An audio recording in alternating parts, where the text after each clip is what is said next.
Hello students, we are going to discuss the lecture number 7. In this lecture number 7, we are going to see about the data modeling using the entity relationship data model. So what we are going to consider? We are going to see about the key points, that is phases of database design, conceptual design and the model.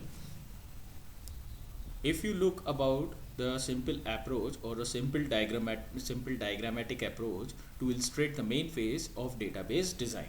So if we see about this simple diagram, this diagram simply describes about the main phases of database design. If you see, the diagram comprises of the two parts, the left hand side part and the right hand side part. In this, the right hand side part simply says a step-by-step procedure in which we are having the mini word, we are having the requirement collection and analysis, conceptual design, logical design and the physical design.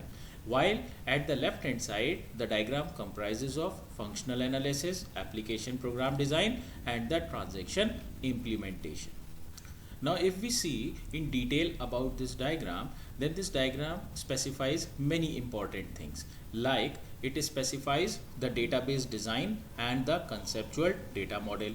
How it specifies? It is analogous to the analysis phase of the software development, as it is having the requirement collection and you can see in this figure that first important part that came into existence is like the software development, that is requirement collection and analysis, and it is being taken from the mini word. Mini word means that for which application we are going to create the database. So the first important point is it is analogous to the analysis phase of the software development and it is having the requirement collection and analysis. So this is the simple requirement collection and analysis phase. What actually this phase defines? This phase actually defines about the, so that is, it gives us an idea about how the designer interviews the database user to understand the document data requirement.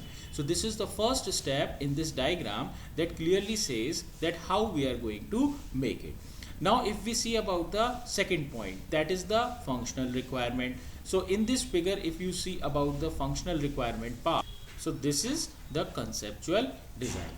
That means the functional requirement, what does it says? It defines the user defined operations that is being applied to the data. The main task is the requirement collection and analysis, and the second important part is the functional analysis. Although the requirement collection and analysis begins the database requirement for which the conceptual design is going to be made, and when we finally obtain the conceptual requirement, that is the database requirement that is being needed for the conceptual design, then we move to the logical design. That means we are moving to the high level data model. So you can see here that we are having this logical designing part. Finally, from the logical design, we move to the physical design, where which the data is actually going to be stored.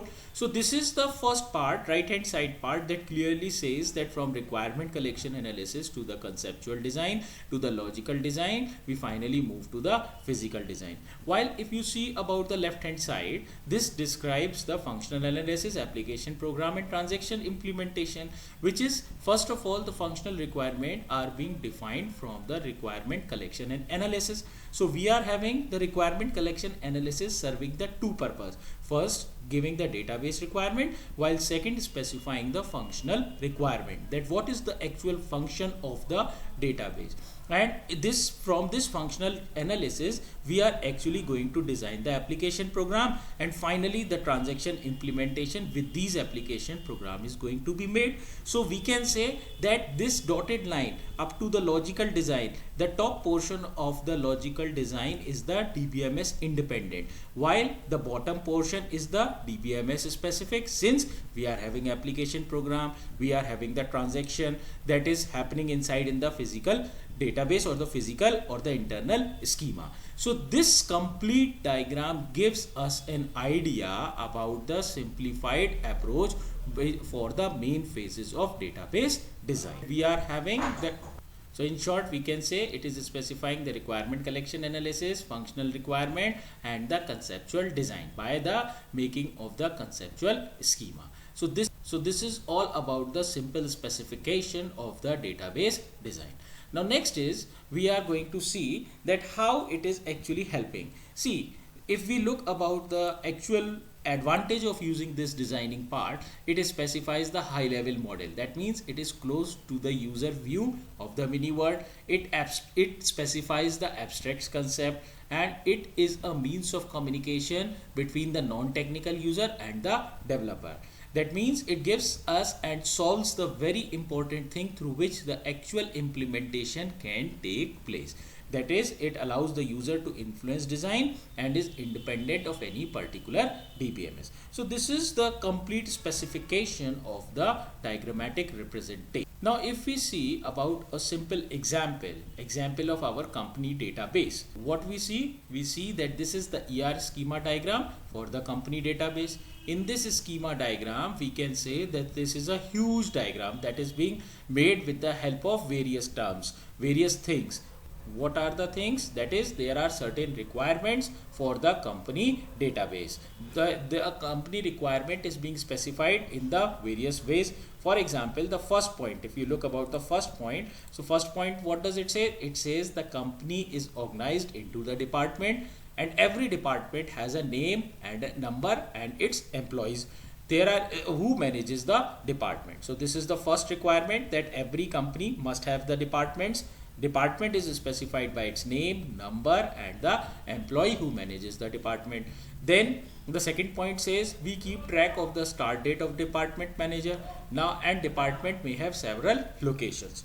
तो हम हर बार department की start date के बारे में, manager ने कब से काम करना शुरू किया और डिपार्टमेंट की कितनी लोकेशंस हैं, इसके बारे में पता रखेंगे. तीसरा रिक्वायरमेंट कहता है each department controls a number of project. Her department कितने प्रोजेक्ट्स को कंट्रोल करता है, रन करता है, ये भी हमें पता होगा. और हर प्रोजेक्ट का अपना नेम, नंबर और सिंगल लोकेशन लोकेटेड होगी. The fourth important requirement says that we store each employee's social security number, address, salary, and other details. That means where does employee works for?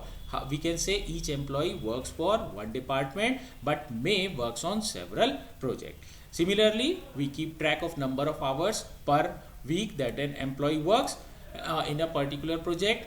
We also keep track of the direct supervisor of each employee.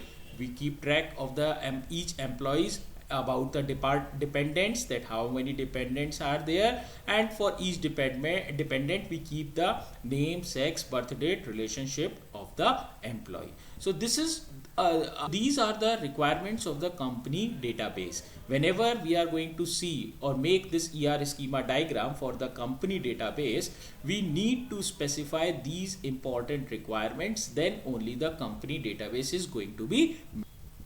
Okay, so these are the requirements that completely describes each and everything. Okay, thank you.